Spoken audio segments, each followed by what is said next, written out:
This morning I met with John Paranchi at the Ottimo Italian Kitchen to discuss the beginning of 2014 and his thought on the international buyers. 2014 is pretty much carried on from last year, and we've got the same problem. We've got a lack of property available and an abundance of buyers. In relation to our buyer's guide, we had a property recently in Milling Street, Hunters Hill. We had a buyer's guide of over $1,050,000. We'd advised the owner to expect between about $1,050,000 and $1.2 million.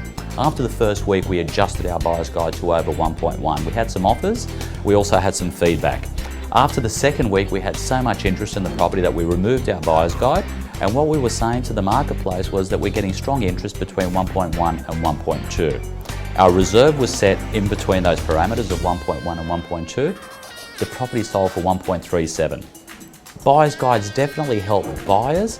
We do have parameters which we need to follow, but based on what's going on in the marketplace, we're seeing those buyer's guides and reserves for that matter exceeded quite often. We sold 6 properties last week and not one of them was to an overseas buyer. I think there's a general misconception out in the marketplace about all this money, all these buyers flying in from China with, suitcases full of cash buying the first thing they see.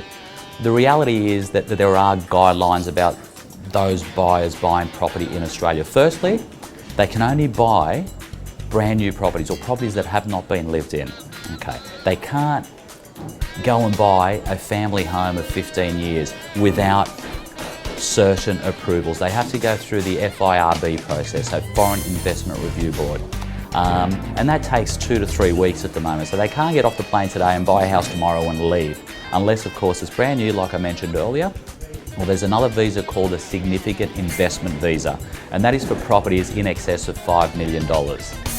So, whilst there are a lot of Asian buyers out in the marketplace, most of those buyers are actually Australian citizens or Australian residents who have been living in the country for several years. For more information on foreign buyers, please go to FIRB at treasury.gov.au.